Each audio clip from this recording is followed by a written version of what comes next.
Iran আবারও বিশ্ব রাজনীতির কেন্দ্রবিন্দুতে। একদিকে যুক্তরাষ্ট্র ও ইসরায়েলের হুমকি, অন্যদিকে রাশিয়ার সহযোগিতায় ৮টি নতুন পরমাণু বিদ্যুৎ কেন্দ্র নির্মাণের ঘোষণা। তেহরানের এই সিদ্ধান্তে মধ্যপ্রাচ্যে নতুন করে যুদ্ধের আশঙ্কা দেখা দিয়েছে। ইরান জানিয়েছে তারা ৮টি বৃহৎ পরমাণু বিদ্যুৎ কেন্দ্র নির্মাণের পরিকল্পনা নিয়েছে। এ কাজের সহযোগী দেশ হিসেবে থাকবে রাশিয়া। ইরানের দাবি, এই কেন্দ্রগুলো শুধুমাত্র বিদ্যুৎ উৎপাদনের জন্য ব্যবহার করা হবে, সামরিক উদ্দেশ্যে নয়। তবে পশ্চিমা বিশ্ব ও আন্তর্জাতিক পরমাণু তদারকি সংস্থা IAEA এই দাবিতে পুরোপুরি আস্থা রাখতে পারছে না। ইরানের পরমাণু শক্তি সংস্থার প্রধান মোহাম্মদ ইসলামি জানান, ১৯৮০-এর দশক থেকেই রাশিয়ার সঙ্গে একটি চুক্তি ছিল, যেখানে ৮টি কেন্দ্র নির্মাণের পরিকল্পনা ছিল। সেই পুরনো চুক্তির বাস্তবায়ন এখন শুরু হচ্ছে। প্রথম ধাপে বুশেহর এলাকায় 4টি কেন্দ্র তৈরি হবে, যার মোট উৎপাদন ক্ষমতা হবে ৫,০০০ মেগাওয়াট। দ্বিতীয় ধাপে হরমুজগান প্রদেশে আরও 4টি কেন্দ্র নির্মাণ করা হবে। ইসলামী আরো বলেন, নতুন চুক্তিতে ছোট আকারের পরমাণু রিঅ্যাক্টর তৈরির কথা রয়েছে, যা আগের পরিকল্পনায় ছিল না। তিনি আশা প্রকাশ করেন, রাশিয়ার সঙ্গে এই বিষয়ে মূল চুক্তি শিগগিরই চূড়ান্ত হবে।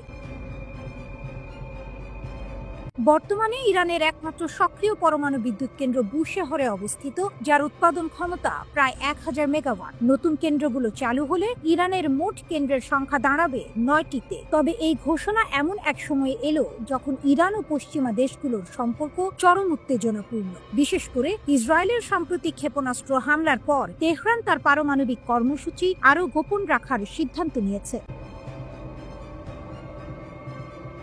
ইরানের সংসদ সম্প্রতি একটি আইন পাশ করেছে, যেখানে বলা হয়েছে IAEA ইরানের পরমাণু স্থাপনায় পরিদর্শন করতে চাইলে কিছু শর্ত মানতে হবে। সংস্থাটিকে ইরানের স্থাপনায় হামলার নিন্দা জানাতে হবে এবং গোপন তথ্য অন্য কারো সঙ্গে ভাগ না করার গ্যারান্টি দিতে হবে।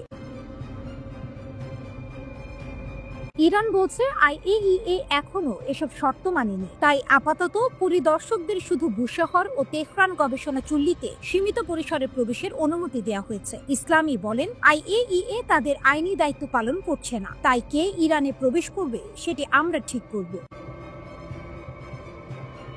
বিশ্লেষকরা মনে করছেন, এই বক্তব্য স্পষ্টভাবে জানিয়ে দিল IAEA এর ওপর ইরানের আস্থা প্রায় শেষ, আর এর ফলে আন্তর্জাতিক অঙ্গনে ইরানের পরমাণু কর্মসূচি নিয়ে নতুন করে সংকট তৈরি হতে পারে। একজন মধ্যপ্রাচ্য বিশ্লেষকের ভাষায়, ইরান একদিকে রাশিয়ার সহযোগিতায় বিদ্যুৎ কেন্দ্র বানাচ্ছে, অন্যদিকে পশ্চিমা বিশ্বের নজরদারি এড়িয়ে যেতে চাইছে। এটি এক ধরনের ভূ রাজনৈতিক দাবা খেলা, যেখানে ইরান নিজেকে চেকমেট অবস্থায় যেতে দেবে না।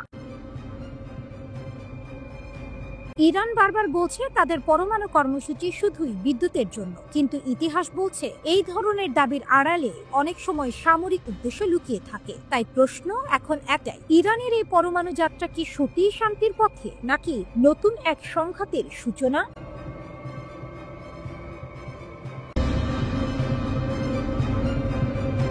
গাজায় নতুন শক্তির আবির্ভাব, হামাসের জন্য নতুন হুমকি। ট্রাম্পের মধ্যস্থতায় গাজায় যুদ্ধবিরতি চুক্তি কার্যকর হওয়ার মাত্র কয়েকদিন পরেই সেখানে দেখা দিয়েছে নতুন অস্থিরতা। মার্কিন বিশ্ব সমর্থিত শান্তির আড়ালে এখন গাজা যেন আরেকটি সংঘর্ষের মুখোমুখি, এইবার নিজস্ব জনগণের ভেতরে। জনগণের সেনাবাহিনী নামে এক নতুন সশস্ত্র দল আত্মপ্রকাশ করেছে, যারা দাবি করছে যে তারা উত্তর গাজার বেশ কিছু অঞ্চল দখল করেছে। এই দলটি হামাসের বিরুদ্ধে সরাসরি চ্যালেঞ্জ ছুড়ে দিয়েছে, যা গাজার রাজনৈতিক ভারসাম্যে নতুন ঝড় তুলেছে।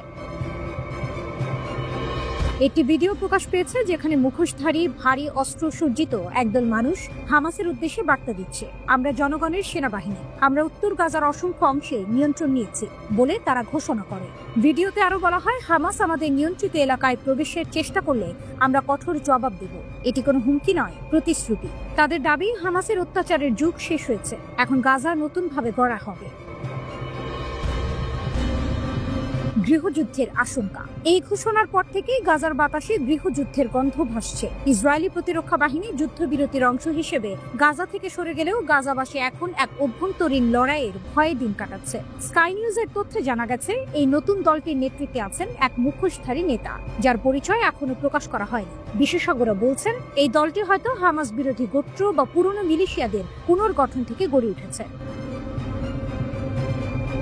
হামাসের পাল্টা বার্তা। এদিকে হামাসও বসেনি। যুদ্ধবিরতির মধ্যেও তারা গাজার ভেতরে সন্দেহভাজন ইসরায়েলি সহযোগীদের বিরুদ্ধে কঠোর অভিযান চালাচ্ছে। সামাজিক মাধ্যমে ছড়িয়ে পড়া কয়েকটি ভিডিওতে দেখা গেছে হামাস যোদ্ধারা প্রকাশ্যে কয়েকজনকে গুলি করে হত্যা করছে। রয়টার্স জানিয়েছে ভিডিওগুলোর সময় ও স্থান স্বাধীনভাবে যাচাই করা সম্ভব হয়নি, তবে ঘটনাগুলো হামাসের নিয়ন্ত্রণ পুনঃপ্রতিষ্ঠার প্রচেষ্টার ইঙ্গিত দিচ্ছে। হামাস একসময় মার্কিন প্রেসিডেন্ট ডোনাল্ড ট্রাম্পকে বর্ণবাদী ও অরাজকতার কারিগর বলেছিল। গাজা সম্পর্কে তিনি অযৌক্তিক দৃষ্টিভঙ্গি পোষণ করেন বলেও আখ্যা দিয়েছিল ফিলিস্তিনের স্বাধীনতাকামী সংগঠনটি। তবে সেপ্টেম্বরে নজিরবিহীন এক ফোন আলাপের পর হামাসের মধ্যে বিশ্বাস জন্মেছিল তারা সব জিম্মিকে মুক্তি দিলে ট্রাম্প হয়তো ইসরায়েলকে শান্তি চুক্তিতে বাধ্য করতে পারবে। ইসরায়েলি এমন জিম্মি এতদিন গাজা যুদ্ধে হামাসের বড় হাতিয়ার ছিল, দুই ফিলিস্তিনি কর্মকর্তা এমনটা জানিয়েছেন। মার্কিন প্রেসিডেন্ট ডোনাল্ড ট্রাম্প মঙ্গলবার হুঁশিয়ারি উচ্চারণ করে বলেন, ফিলিস্তিনের সশস্ত্র গোষ্ঠী হামাস যদি অস্ত্র না ফেলে তবে আমরাই তাদের নিরস্ত্র করব। মধ্যপ্রাচ্য সফরে গিয়ে গাজা যুদ্ধবিরতির চুক্তি উদযাপন করার একদিন পরেই ট্রাম্প এই বক্তব্য দিয়েছেন। তিনি আরো বলেন, তারা জানে আমি খেলা খেলছি না, এটা খুব দ্রুত হবে এবং সম্ভবত সহিংসভাবে। ট্রাম্প বলেন, আমি হামাসকে বলেছি তোমরা নিরস্ত্র হবে এবং তারা বলেছে জি স্যার, আমরা নিরস্ত্র হব। তিনি জানান এই বার্তা তিনি সরাসরি নয় বরং আমার লোকদের মাধ্যমে হামাসের কাছে পৌঁছে দিয়েছেন। তবে তিনি স্পষ্ট করেননি হামাসকে নিরস্ত্র করার ক্ষেত্রে কারা অংশ নেবে বা এতে যুক্তরাষ্ট্রের সামরিক বাহিনী জড়িত থাকবে কিনা। যুদ্ধবিরতিতে গাজায় ফের শক্ত হাতে নিয়ন্ত্রণ নিচ্ছে হামাস। যুদ্ধবিরতির পর গাজায় যেন নতুন এক অধ্যায় শুরু হয়েছে। ধ্বংসস্তূপের ভেতর রক্তে মিশে আছে নিয়ন্ত্রণের লড়াই, আর সেই শূন্যতার মাঝে আবার মাথা তুলেছে হামাস। নিজের পতাকা উঁচু করে ঘোষণা করছে, গাজা এখন আমাদের। গাজার রাস্তায় দেখা গেছে মুখোশধারী সশস্ত্র হামাস গোষ্ঠীদের টহল। সিএনএন এর প্রতিবেদনে বলা হয়েছে, ইসরায়েলি বাহিনীর দখলমুক্ত উত্তর গাজার কয়েকটি এলাকায় হামাসের নিয়ন্ত্রণ ফের প্রতিষ্ঠিত হচ্ছে। বাজারে, রাস্তায়, ধ্বংসপ্রাপ্ত ভবনের সামনে সর্বত্রই তারা ফিরিয়ে আনছে সেই পুরনো কর্তৃত্বের আবহ। যুদ্ধবিরতির কয়েকদিন পরেই হামাস শুরু করেছে সহযোগীদের শিকার অভিযান। তাদের দাবি, গাজায় ইসরায়েলের হয়ে কাজ করা বিশ্বাসঘাতকদের খুঁজে বের করা এখন সবচেয়ে গুরুত্বপূর্ণ কাজ। এই কঠোর পদক্ষেপের পেছনে রয়েছে স্পষ্ট বার্তা, গাজা নিয়ন্ত্রণ কোনো বিদেশি বা প্রতিদ্বন্দ্বী দলের হাতে যাবে না। আশরাক আল আওসাত জানিয়েছে, জাবালিয়া এবং আশপাশের শিবিরগুলোয় হামাসের অভ্যন্তরীণ নিরাপত্তা বাহিনী এবং সামরিক গোয়েন্দা ইউনিট পুরোপুরি মোতায়েন রয়েছে। তারা এখন শুধু টহল নয়, তথ্য সংগ্রহ ও অভিযান চালাচ্ছে।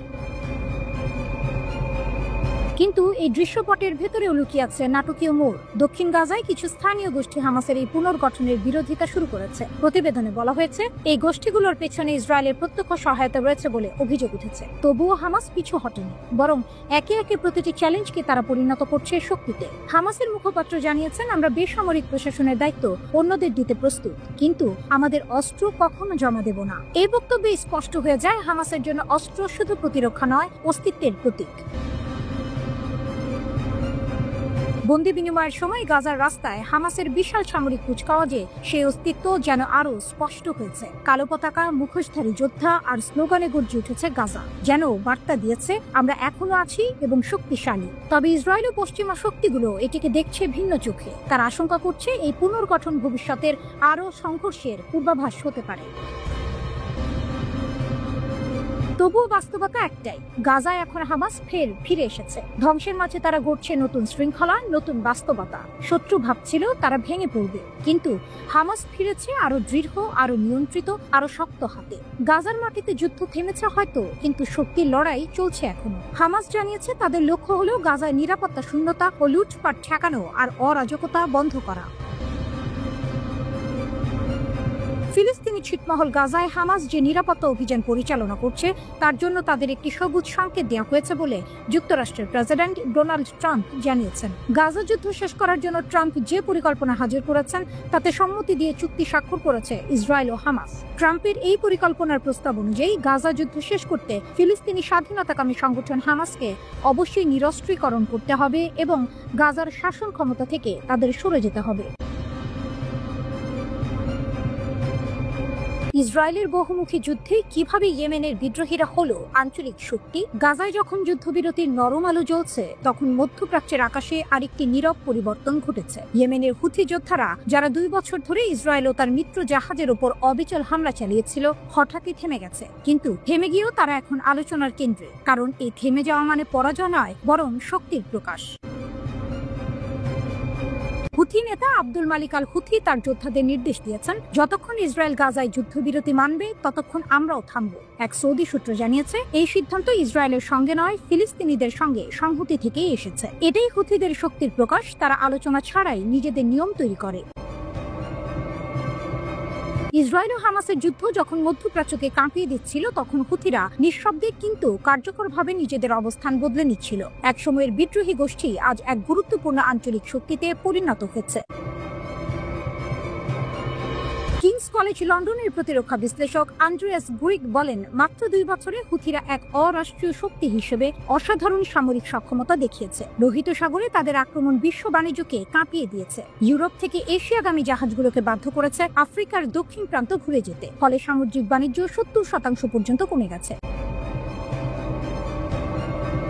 ইসরায়েলি প্রতিশোধের মধ্যেও হুথিরা একের পর এক আঘাত হেনেছে। দক্ষিণ ইসরায়েলের র্যামন বিমানবন্দর থেকে শুরু করে ইলাতের হোটেল, তাদের মিসাইল হামলা বারবার ইসরায়েলি প্রতিরক্ষাকে অচল করেছে। মার্কিন যুক্তরাষ্ট্র যখন ইয়েমেনে হামলা চালায়, তখনও হুথিরা থামেনি, বরং পাল্টা আক্রমণে বাধ্য করেছে আমেরিকাকে পিছু হটতে। লেবাননের বিশ্লেষক আলী রিজক বলেন, হুথিরা আমেরিকাকে ইসরায়েল থেকে আলাদা হতে বাধ্য করেছে। এটা ছোট কিছু নয়। আমেরিকা $1 বিলিয়ন বেশি খরচ করেও ইয়েমেনের আকাশে শ্রেষ্ঠত্ব দেখাতে ব্যর্থ হয়েছে। হুথিদের শক্তি শুধু অস্ত্রে নয়, সংগঠনে। গ্রিক বলেন, তারা একটি নেটওয়ার্কের মধ্যে নেটওয়ার্ক, উপজাতি, ধর্মীয়, নিরাপত্তা ও বাণিজ্যিক শক্তির সমন্বয়। একজন নেতা নিহত হলেও গোষ্ঠীটি থেমে যায় না। এই কাঠামোই তাদের অদম্য করে তুলেছে। ইসরায়েলের তুলনায় হুথিরা ভৌগোলিকভাবেও সুবিধাজনক অবস্থানে। লেবাননের মতো সীমান্তে নয়, দূরত্ব তাদের রক্ষা দেয়। ফলে তারা তুলনামূলকভাবে কম ঝুঁকিতে থেকেও ইসরায়েলের বিরুদ্ধে হামলা চালাতে পারে। হুথিদের এই লড়াই শুধু সামরিক নয়, এটি একটি আখ্যানমূলক বিজয়। ইয়েমেন বিশেষজ্ঞ আরওয়া মোগদাদ বলেন, লোহিত সাগরে হুথিদের হস্তক্ষেপ তাদের অভ্যন্তরীণ বৈধতা বাড়িয়েছে এবং আন্তর্জাতিক স্বীকৃতি এনে দিয়েছে। আরব বিশ্বের নীরবতার মাঝে তারা যেন একমাত্র কণ্ঠ, যারা গাজার জন্য অস্ত্র তুলে নিয়েছিল। একসময় যাদের বলা হতো ইরান সমর্থিত বিদ্রোহী, আজ তারা প্রতিরোধ অক্ষের কেন্দ্রীয় শক্তি। গ্রিগের ভাষায়, তারা একমাত্র আরব শক্তি যারা নিয়মিতভাবে ইসরায়েলের ভেতরে আঘাত হেনেছে। জাতিসংঘের তথ্য বলছে, 2022 সালে হুথি যোদ্ধার সংখ্যা ছিল 2,20,000, যা এখন বেড়ে দাঁড়িয়েছে 3,50,000-এ। গাজার যুদ্ধ হুথিদের জন্য এক পতাকা তৈরি করেছে, যার চারপাশে জনগণ একত্র হয়েছে। যদিও শাসন ব্যবস্থা দুর্বল, তবুও সমর্থন বেড়েছে।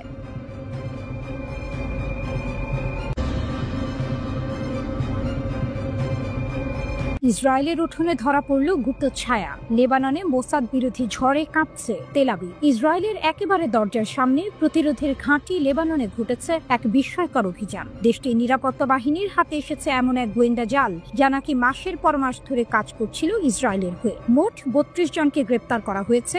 অভিযোগ, তারা সবাই মোসাদের জন্য তথ্য সংগ্রহ করেছিল। একজন বিচার বিভাগীয় কর্মকর্তা সংবাদ মাধ্যম AFP-কে জানিয়েছেন, যুদ্ধবিরতি কার্যকর হওয়ার আগেই 6 জন সন্দেহভাজনকে আটক করা হয়েছিল। বাকিদের মধ্যে 9 জনের বিচার ইতিমধ্যেই সম্পন্ন হয়েছে লেবাননের সামরিক আদালতে। বাকি 23 জন এখনো জিজ্ঞাসাবাদের মুখে। লেবাননের আইনে ইসরায়েলের সাথে যে কোনো যোগাযোগই কঠোর অপরাধ। দোষী প্রমাণিত হলে 25 বছর পর্যন্ত কারাদণ্ডের শাস্তি। আর এবার সেই আইনের ছায়াতেই ফাঁসছে ইসরায়েলের গুপ্ত জাল। হিজবুল্লাহর শত্রুদের উন্মোচন। লেবাননের কর্মকর্তারা জানিয়েছেন, ধরা পড়াদের অনেকেই হিজবুল্লাহ সদস্যদের নাম, অবস্থান, এমনকি তাদের চলাচলের সমন্বয় তথ্য সরবরাহ করছিল ইসরায়েলি গোয়েন্দাদের কাছে। সেই তথ্যের সূত্র ধরেই ইসরায়েল সাম্প্রতিক হামলায় হিজবুল্লাহর একাধিক জ্যেষ্ঠ নেতাকে লক্ষ্যবস্তুতে পরিণত করেছিল বলে সন্দেহ। বিচার বিভাগের সূত্র আরো জানায়, 2 দোষী সাব্যস্ত গুপ্তচরকে 7 ও 8 বছরের সশ্রম কারাদণ্ড দেওয়া হয়েছে। আরেকজন হিজবুল্লাহর সাথে যুক্ত এক ধর্মীয় গায়ক, তার বিরুদ্ধে অভিযোগ অর্থের বিনিময়ে মোসাদের জন্য কাজ করেছিলেন। অর্থনৈতিক ধস, বিশ্বাসের পতন। লেবাননের অর্থনীতি যখন 2019 সালের পর থেকে ধসে পড়ে, তখনই শুরু হয় এক নতুন অধ্যায়। অনলাইনে ছড়িয়ে পড়ে সন্দেহজনক প্রস্তাব, সহজ উপার্জন, কম ঝুঁকি, আর সেখানেই লুকিয়ে ছিল ইসরায়েলের ফাঁদ। কর্মকর্তারা বলছেন, বহু নাগরিক সেই লোভে পড়ে অজান্তেই গুপ্তচর বৃত্তির পথে পা বাড়িয়েছিল। একজন আটক ব্যক্তি সরবরাহ করা তথ্যের ভিত্তিতেই এপ্রিল মাসে এক হিজবুল্লাহ কর্মকর্তা ও তার ছেলেকে হত্যা করা হয়েছিল বলে ধারণা করা হচ্ছে। প্রতিরোধের ঘাঁটিতে বজ্রপাত। নিরাপত্তা সূত্র জানিয়েছে, ইসরায়েল হিজবুল্লাহর সাথে সম্পর্কিত যানবাহনের তথ্য, ঠিকানা ও স্থাপনার ছবি চাইছিল, কিন্তু এজেন্টকে এমনকি বৈরুতের অস্ত্র ডিপো ও কমান্ড সাইট পর্যবেক্ষণের দায়িত্ব দেওয়া হয়েছিল। কিন্তু এবার সেই নেটওয়ার্ক ভেঙে দিয়েছে লেবাননের গোয়েন্দারা।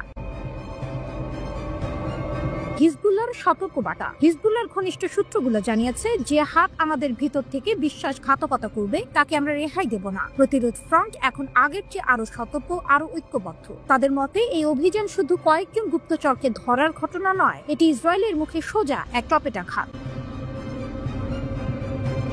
লেবাননের প্রতিরোধের প্রতিজ্ঞা আর জনগণের বিশ্বাস, সব মিলিয়ে এখন তেল আবিবের নিঃশ্বাস ঘন। কারণ লেবানন শুধু বন্দী করেছে 32 জন সন্দেহভাজনকে নয়, তারা ধরেছে ইসরায়েলের গোপন চোখ, সেই অন্ধকারের চশমা যার আড়ালে লুকিয়েছিল প্রতিরোধকে দুর্বল করার ষড়যন্ত্র। হিজবুল্লাহর পতাকা এখনো উঠছে, দক্ষিণ লেবাননের বাতাসে এখনো শোনা যাচ্ছে প্রতিরোধের স্লোগান। বার্তা স্পষ্ট, গুপ্তচর ধরা পড়েছে, কিন্তু প্রতিরোধ এখনো জীবন্ত, আরো শক্তিশালী।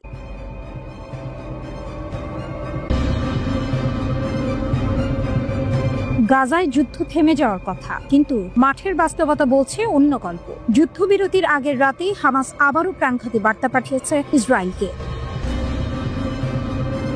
ইসরায়েলি প্রতিরক্ষা বাহিনী আইডিএফ জানিয়েছে, গাজার উত্তরাংশে সাতি এলাকায় হামাসের এক স্নাইপারের গুলিতে নিহত হয়েছেন ইসরায়েলি সেনা মাইকেল মর্দেকাই নাখমানি। তিনি ছিলেন আইডিএফ এর কমব্যাট ইঞ্জিনিয়ারিং ব্যাটালিয়নের সার্জেন্ট ফার্স্ট ক্লাস, দক্ষিণ ইসরায়েলের ডিমোনা শহরের বাসিন্দা। এই ঘটনা ঘটেছে ঠিক তখন যখন ইসরায়েল যুদ্ধবিরতির প্রথম ধাপে গাজা থেকে সেনা প্রত্যাহার শুরু করেছে। অর্থাৎ যুদ্ধ শেষ হওয়ার ঠিক আগ মুহূর্তে হামাস যেন বলল, আমরা এখনো আছি। হামাসের শেষ বার্তা। ইসরায়েলি প্রতিরক্ষা মন্ত্রণালয়ের সর্বশেষ তথ্যে দেখা যাচ্ছে, গত 2 বছরে ইসরায়েলি সেনা, গোয়েন্দা কর্মকর্তা, পুলিশ ও নিরাপত্তা সদস্য সহ 1152 জন নিহত হয়েছেন। এর মধ্যে অনেকে প্রাণ হারিয়েছেন গাজা, লেবানন ও পশ্চিম তীরে সংঘর্ষে। বিশ্লেষকেরা বলছেন, হামাসের সাম্প্রতিক এই হামলা প্রতীকী। ইসরায়েলের সেনা প্রত্যাহারের ঠিক সময়টিকে বেছে নিয়ে হামাস দেখাতে চেয়েছে তারা এখনো কেবল বেঁচে নেই, প্রতিরোধ চালিয়ে যাওয়ার সামর্থ্যও রাখে। গাজার সাতি এলাকায় হামাসের স্নাইপারদের উপস্থিতি প্রমাণ করে সংগঠনটির সামরিক নেটওয়ার্ক এখনো সক্রিয়, যদিও বহু নেতাকে হারিয়েছে তারা। অন্যদিকে যুদ্ধবিরতির প্রথম ধাপ বাস্তবায়নের প্রস্তুতি নিতে নিতে ইসরায়েলি বাহিনী আবারও গাজা শহরে বিমান হামলা চালায়। ফিলিস্তিনি গণমাধ্যমের খবরে বলা হয়, সাবরা এলাকায় একটি ভবনে আঘাত হানে ইসরায়েলি বিমান। গাজা সিভিল ডিফেন্স জানায়, কমপক্ষে 40 জন ধ্বংসস্তূপের নিচে আটকা পড়েছেন। এই হামলা এমন সময়ে ঘটল যখন ইসরায়েল ও হামাস উভয় পক্ষই যুক্তরাষ্ট্রের মধ্যস্থতায় যুদ্ধবিরতির চুক্তিতে সই করেছে। মিশরের রাজধানী কায়রোয় সম্পূর্ণ এই চুক্তির অধীনে প্রথম ধাপে বন্দী বিনিময় ও মানবিক সহায়তা পৌঁছানোর পরিকল্পনা রয়েছে। কিন্তু বাস্তবে গাজায় এখনো চলছে গোলাগুলি ও হামলা। ফলে প্রশ্ন উঠছে, চুক্তি শুরু হওয়ার আগেই যদি রক্ত ঝরে, তবে যুদ্ধবিরতি কতটা টিকবে? হামাসের শক্তি, ইসরায়েলের দুশ্চিন্তা। ইসরায়েলি বিশ্লেষকেরা মানছেন, 2 বছরের কঠোর অভিযানে হামাসের সামরিক কাঠামো ক্ষতিগ্রস্ত হলেও পুরোপুরি ধ্বংস করা সম্ভব হয়নি। সংগঠনটি গাজা শহরের ভেতরে তৈরি বিশাল সুড়ঙ্গ নেটওয়ার্ক, স্থানীয় সহায়তা ও যুদ্ধ কৌশল দিয়ে এখনো ইসরায়েলি সেনাদের চাপে রাখতে পারছে। একজন পশ্চিমা নিরাপত্তা বিশ্লেষক বলেন, হামাস এখন আর শুধু একদল যোদ্ধা নয়, এটি এক প্রতিরোধের প্রতীক। যতদিন গাজা অবরুদ্ধ থাকবে, ততদিন এই প্রতিরোধের আগুন টিকে থাকবে। গাজায় ইসরায়েলি হামলায় 67,000-এর বেশি মানুষের মৃত্যু হয়েছে। ইসরায়েলি হত্যাযজ্ঞকে গণহত্যা হিসেবে অভিহিত করেছে জাতিসংঘ সহ বিভিন্ন আন্তর্জাতিক মানবাধিকার সংস্থা। যুক্তরাষ্ট্রভিত্তিক মানবাধিকার সংস্থা ডনের ইসরায়েল ফিলিস্তিন বিভাগের পরিচালক মাইকেল শিফার ওমারম্যান বলেন, যুদ্ধের ইতি টানার বিনিময়ে জিম্মিদের মুক্তির প্রস্তাব হামাস শুরু থেকেই দিয়ে আসছে। এখন পর্যন্ত যত যুদ্ধবিরতি হয়েছে, ইসরায়েল প্রত্যেকবারই ইচ্ছাকৃতভাবে, প্রকাশ্যে ও নির্লজ্জভাবে সেগুলো লঙ্ঘন করেছে।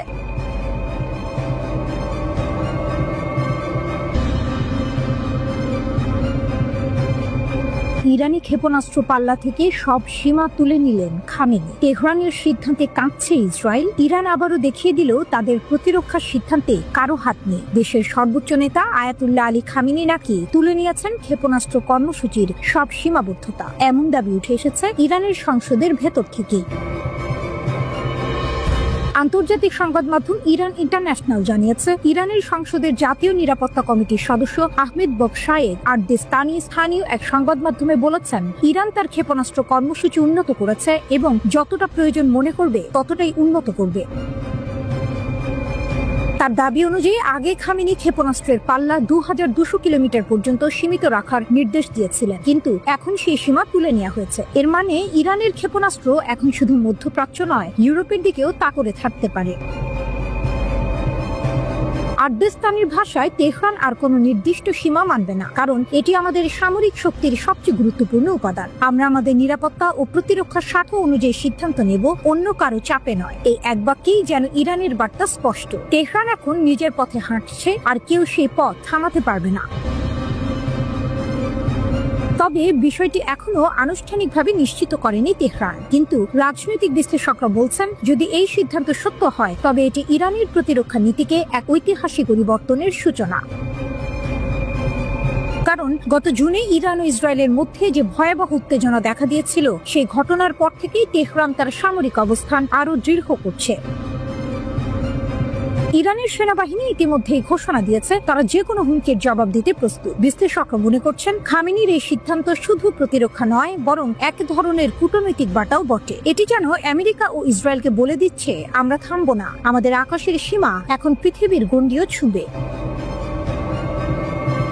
এরই মধ্যে ইরানের পররাষ্ট্রমন্ত্রী আব্বাস আরাকচি অভিযোগ করেছেন, ইসরায়েল ওয়াশিংটনকে বিভ্রান্ত করতে ইরানের আন্তঃমহাদেশীয় ক্ষেপণাস্ত্র নিয়ে মিথ্যা প্রচার চালাচ্ছে। তিনি বলেন, তেহরানের লক্ষ্য প্রতিরক্ষা, আগ্রাসন নয়, কিন্তু কেউ যদি আমাদের সীমা অতিক্রম করে আমরা চুপ থাকবো না। এই অবস্থান ইরানের আত্মবিশ্বাসের প্রতীক হয়ে উঠেছে। যে দেশ একসময় আন্তর্জাতিক নিষেধাজ্ঞায় নিঃস্ব হয়ে পড়েছিল, সেই দেশ আজ নিজের প্রযুক্তি, নিজের বিজ্ঞান, নিজের মাটির শক্তিতে তৈরি করেছে হাজার কিলোমিটার দূরের শত্রু ধ্বংস করার ক্ষমতা। বিশ্লেষকদের মতে এই সিদ্ধান্ত মধ্যপ্রাচ্যে নতুন করে শক্তির ভারসাম্য বদলে দিতে পারে। সৌদি আরব, ইসরায়েল ও যুক্তরাষ্ট্র যেখানে তেহরানের অগ্রগতি ঠেকাতে মরিয়া, সেখানে খামেনির এই পদক্ষেপ যেন বলছে, আমরা ভয় পাই না, আমরা প্রস্তুত। তেহরানের আকাশ এখন শুধু রক্ষা নয়, প্রতিরোধের প্রতীক। আর খামেনির এক সিদ্ধান্ত যেন নতুন করে লিখে দিল, ইরানের ক্ষেপণাস্ত্রের সীমা নেই, সীমা কেবল তাদের প্রতিজ্ঞায়।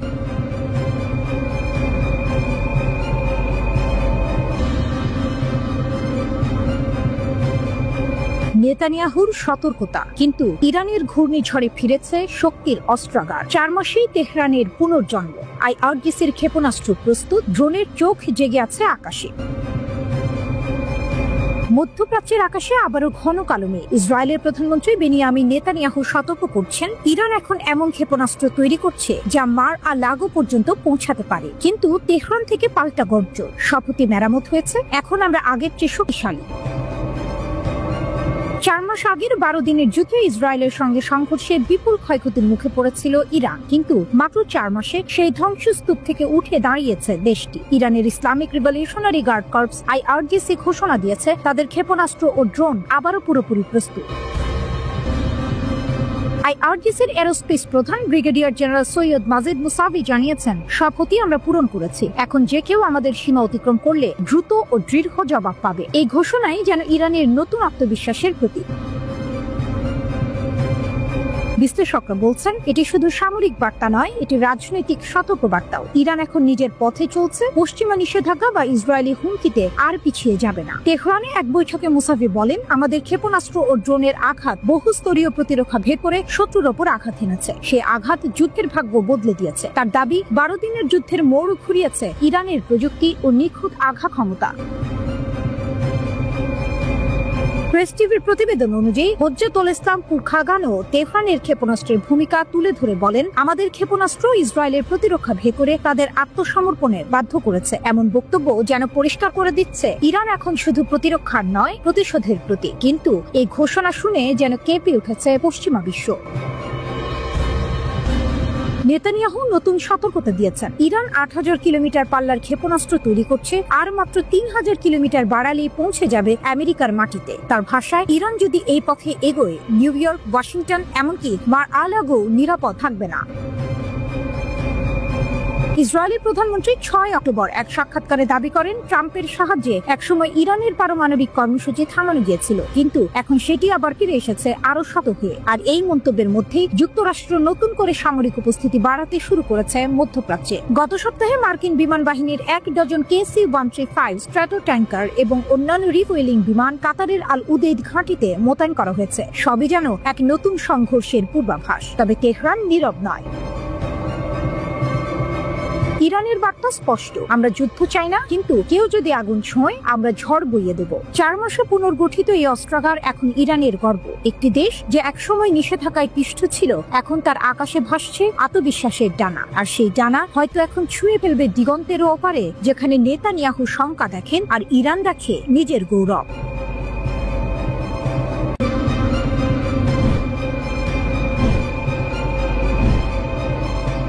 একটি মার্কিন ড্রোনের পতন, আর সেই পতন থেকেই ইরানের উত্থান। যা একসময় ছিল আমেরিকার গর্ব, তাই আজ তেহরানের গোপন শক্তির প্রতীক। ২০১১ সাল কাশ্মীরের কাছে বিধ্বস্ত হয় মার্কিন যুক্তরাষ্ট্রের এক অত্যাধুনিক গোপন ড্রোন RQ-170 সেন্টিনেল। খবর ছড়িয়ে পড়ে দ্রুত, কিন্তু এর পেছনের গল্প ছিল আরও চমকপ্রদ। ইরানের বিপ্লবী গার্ড বা IRGC শুধু সেটিকে উদ্ধারই করেনি, বরং এর সিগন্যাল জ্যাম করে, GPS পথভ্রষ্ট করে সেটিকে নিজেদের হাতে নামিয়েছে। এমনটাই জানিয়েছে ওয়াইনেট নিউজ। সেই একটি ঘটনার পর শুরু হয় ইরানের প্রযুক্তি বিপ্লব। তেহরান ড্রোনটিকে রিভার্স ইঞ্জিনিয়ারিং করে তৈরি করে নিজের সংস্করণ শাহেদ 171 সিমোর্গ। এই ড্রোনটি দেখতে প্রায় মার্কিন মডেলের মতোই, কিন্তু সম্পূর্ণ দেশীয় প্রযুক্তিতে নির্মিত। এটি ২,২০০ কিলোমিটার পর্যন্ত উঠতে পারে এবং মধ্যপ্রাচ্যের আকাশ জুড়ে নজর রাখতে সক্ষম 3D রাডার প্রযুক্তির সাহায্যে। একটি মাত্র বিধ্বস্ত ড্রোন থেকে তৈরি হয় এক পুরো স্টেলথ সাম্রাজ্য। সিমোর্গের নকশা থেকে ইরান গড়ে তোলে ৫টি নতুন স্টেলথ UAV। এর মধ্যে সবচেয়ে উন্নত শাহেদ 191, যা একটি মিনি জেট ইঞ্জিনে চলে ও ৫০০ কিলোমিটার দূরে লক্ষ্যবস্তুতে আঘাত হানতে পারে। এর হালকা সংস্করণ শাহেদ 181, যেটি পুনরুদ্ধার মিশনে ব্যবহৃত হয় এবং আরও দীর্ঘ পরিসর কভার করতে পারে। ২০২১ সালে ইসরায়েলি F-35 যুদ্ধবিমান ২টি শাহেদ 181 ড্রোন গুলি করে নামায়। অভিযোগ ছিল, ড্রোনগুলো পশ্চিম তীরের সেলগুলোর জন্য পিস্তল, ম্যাগাজিন ও প্রচারণামূলক সামগ্রী বহন করছিল। কিন্তু ইরানের দাবি এটি ছিল শুধুই গোয়েন্দা মিশন। ইরানের এই স্টেলথ ড্রোনগুলো পিকআপ ট্রাক থেকে লঞ্চ করা যায় এবং স্কিড ব্যবহার করে যে কোনো রাস্তায় অবতরণ সম্ভব, যা তাদের করে তুলেছে অত্যন্ত মোবাইল ও দ্রুত প্রতিক্রিয়াশীল। স্টেলথ পরিবার: শাহেদ 171 সিমোর্গ নজরদারির জন্য, শাহেদ 191 আক্রমণের জন্য, শাহেদ 181 রিকনাইসেন্স মিশনের জন্য, শাহেদ 161 আত্মঘাতী হামলার জন্য, আর শাহেদ 141 হালকা আক্রমণ ও গোয়েন্দাগিরির জন্য ব্যবহৃত হয়। তবে কেন দেখা যায় না এই ভয়ঙ্কর বহরকে? সামরিক বিশ্লেষকদের মতে কারণ দুটি। প্রথমত, খরচ। স্টেলথ ড্রোন বানাতে লাগে কোটি কোটি ডলার। দ্বিতীয়ত, গোপনীয়তা। বেশি ব্যবহার করলে ইসরায়েল তাদের রাডার সিগনেচার বুঝে ফেলবে, যা ভবিষ্যৎ যুদ্ধের জন্য মারাত্মক বিপদ ডেকে আনতে পারে। তাছাড়া ইরান জানে কখন কি ব্যবহার করতে হয়। সস্তা শাহেদ 136 ড্রোন মাত্র $20,000 তৈরি হয় এবং গণহারে উৎপাদিত হয়। তাই গাজার মতো সংঘাতে ইরান সেগুলোকেই প্রাধান্য দেয়, আর উন্নত স্টেলথ ড্রোনগুলোকে রাখে বিশেষ যুদ্ধের জন্য, উপসাগরীয় দেশ বা সৌদি আরবের মতো প্রতিদ্বন্দ্বীর বিরুদ্ধে ব্যবহারের লক্ষ্যে। আজ সেই আটক ড্রোনের ছায়া থেকে ইরান গড়ে তুলেছে এক ভয়ঙ্কর প্রযুক্তি সাম্রাজ্য। ভূগর্ভস্থ হ্যাঙ্গারে অপেক্ষা করছে তাদের মিনি B-2 বাহিনী, যে কোনো মুহূর্তে আকাশে উড়ে এসে বদলে দিতে পারে মধ্যপ্রাচ্যের যুদ্ধের সমীকরণ। একটি মার্কিন ভুল ইরানের জন্য হয়ে উঠেছে এক অমর শিক্ষা। যে আকাশে তারা একসময় লক্ষ্য ছিল, আজ সেখানে তারাই শিকারী।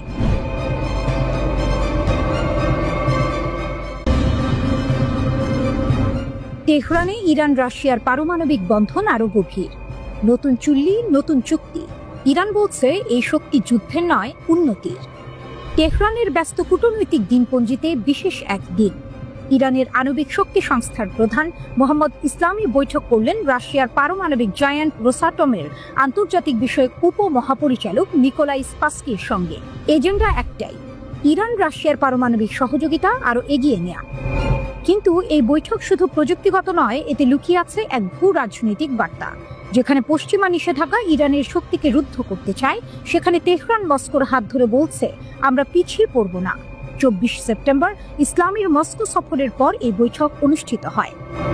তখনই উভয় দেশ ইরানের ছোট পারমাণবিক বিদ্যুৎ কেন্দ্র নির্মাণে সহযোগিতার জন্য একটি সমঝোতা স্মারক সই করে। এবারের আলোচনায় সেই প্রকল্পগুলোর অগ্রগতি এবং বাস্তবায়নের গতি বাড়ানোর বিষয়েই মূলত জোর দেওয়া হয়েছে। ইরান ও রাশিয়া একসঙ্গে কাজ করছে হরমুজ পারমাণবিক বিদ্যুৎ কেন্দ্র প্রকল্পে, যেখানে 4টি শক্তিশালী 1250 মেগাওয়াট ক্ষমতা সম্পন্ন চুল্লি নির্মাণের পরিকল্পনা রয়েছে।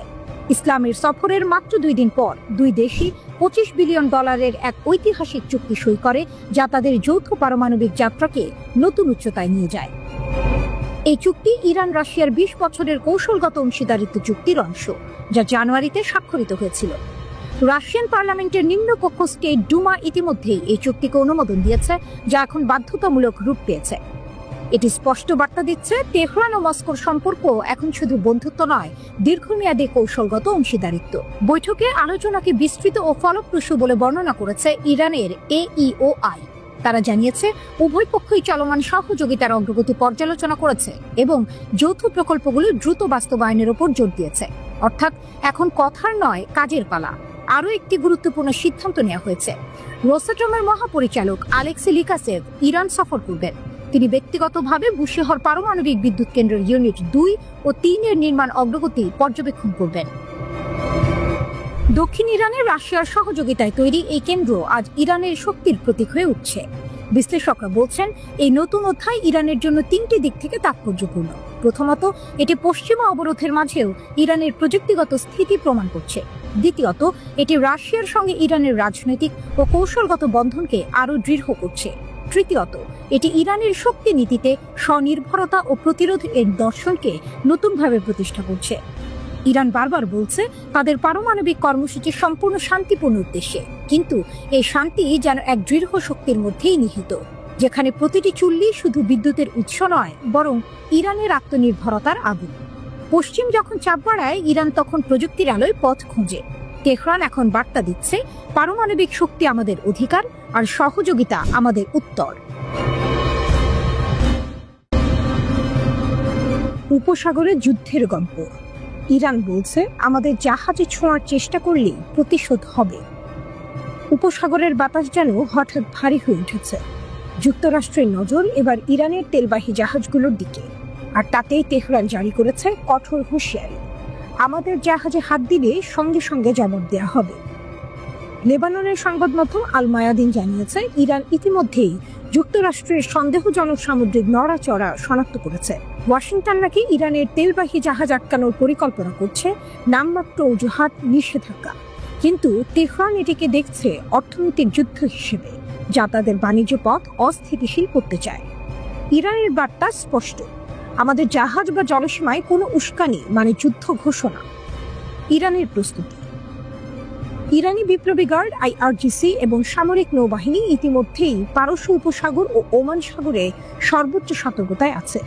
উপসাগরীয় ক্ষেপণাস্ত্র ঘাঁটিগুলো প্রস্তুত রাখা হয়েছে, যেন মার্কিন নৌবহর সীমা অতিক্রম করলেই সঙ্গে সঙ্গে পাল্টা হামলা চালানো যায়। একজন ইরানি সামরিক কর্মকর্তা বলেন, আমাদের ক্ষেপণাস্ত্রগুলো শুধু প্রদর্শনের জন্য নয়, প্রতিটি নৌবন্দরে এখন যুদ্ধের প্রস্তুতি। ইরান আরও সতর্ক করেছে তার আঞ্চলিক মিত্রদের, কেউ যদি যুক্তরাষ্ট্রকে সাহায্য করে ইরানি জাহাজ থামানোর চেষ্টায়, তবে তারও জবাব দেওয়া হবে। ইরান আরও সতর্ক করেছে তার আঞ্চলিক মিত্রদের, কেউ যদি যুক্তরাষ্ট্রকে সাহায্য করে ইরানি জাহাজ থামানোর চেষ্টায়, তবে তারও জবাব দেওয়া হবে। যুক্তরাষ্ট্রের নতুন পরিকল্পনা। বিভিন্ন আন্তর্জাতিক সূত্র বলছে যুক্তরাষ্ট্র স্ন্যাপব্যাক নিষেধাজ্ঞা এবং প্রলিফারেশন সিকিউরিটি ইনিশিয়েটিভ PSI কাঠামোর আড়ালে ইরানের তেল রপ্তানি রুদ্ধ করার চেষ্টা করছে। তাদের লক্ষ্য ইরানের তেল আয় রোধ করে তেহরানের অর্থনীতি চেপে ধরা। ওয়াশিংটন নাকি সৌদি আরব, সংযুক্ত আরব আমিরাত এবং বাহরাইনকে চাপ দিচ্ছে যেন তারা যুক্তরাষ্ট্রের নেতৃত্বাধীন একটি নৌবাহিনী জোটে যোগ দেয়।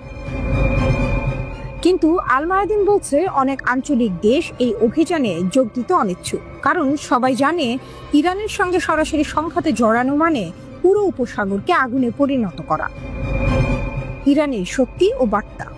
ইরানের নৌ ক্ষমতা এখন আগের যে কোনো সময়ের চেয়ে বেশি। আধুনিক ড্রোন, জাহাজ বিধ্বংসী ক্ষেপণাস্ত্র ও সমুদ্র ভিত্তিক রাডার সিস্টেম দিয়ে তেহরান তৈরি করেছে এক অদৃশ্য ঢাল, যা পারস্য উপসাগরের ওপর ছায়া ফেলেছে। তেহরান বলছে আমাদের জাহাজ শুধু তেল বহন করে না, তারা ইরানের মর্যাদাও বহন করে। যারা তা থামাতে চাইবে তাদের মুখোমুখি হতে হবে ইরানের লোহার মুষ্টির। বিশ্লেষকরা বলছেন এটি কেবল তেল পরিবহন নিয়ে টানাপোড়েন নয়, এটি আসলে শক্তি প্রদর্শনের নতুন অধ্যায়। যুক্তরাষ্ট্র দেখাতে চায় সে এখনো উপসাগরের প্রভু, আর ইরান প্রমাণ করতে চায় এই সমুদ্র এখন তার প্রতিরোধের দুর্গ। যখন মার্কিন যুদ্ধজাহাজ এগিয়ে আসছে, তখন পারস্য উপসাগরের প্রতিটি ঢেউ যেন ইরানের কণ্ঠে ফিসফিস করে বলছে, আমাদের সমুদ্র, আমাদের সার্বভৌমত্ব, কেউ ছুঁয়ে দেখার সাহস করো না। এ যেন নিঃশব্দ এক যুদ্ধের প্রান্তরে, যেখানে এক পাশে মার্কিন নিষেধাজ্ঞা আর অন্য পাশে ইরানের অদম্য আত্মসম্মান। কে জিতবে এই লড়াই?